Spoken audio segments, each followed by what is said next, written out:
আজ আবারও তোমাদের কাছে নতুন একটা ভিডিও নিয়ে চলে এসেছি। আগের ভিডিওটাতে তোমাদেরকে দেখিয়েইছিলাম ডোমজুর সমস্বর আয়োজিত ডান্স কার্নিভালে আমার সৃজনী ডান্স একাডেমির সদস্যরা অংশগ্রহণ করেছিল।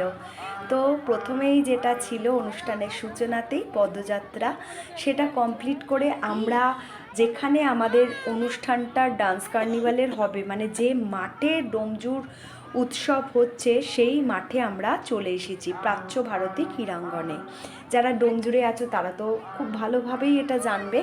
তো যাই হোক, আমরা তখনও কিন্তু আমাদের ডান্স কার্নিভাল শুরু হতে আরও একটু সময় লাগছিল। ততক্ষণে প্রত্যেক গার্জেনকেই বললাম বাচ্চাগুলোকে যাতে যতটা যার যা বাকি আছে ততটা ভালোভাবে প্রিপেয়ার করে দিতে, যাতে পরবর্তীকালে ওদের না অসুবিধে হয়। আর ওরাও একটু ওদের মতো করে একটুখানি সাজগোজ, ফটো, ভিডিও, যার যেটা পছন্দ সেটাই আর কি করছিল। তো আমিও ওদের একটু ভিডিওগুলো এইভাবেই নিয়ে রেখেছিলাম যাতে পরে তোমাদের সাথে শেয়ার করতে পারি।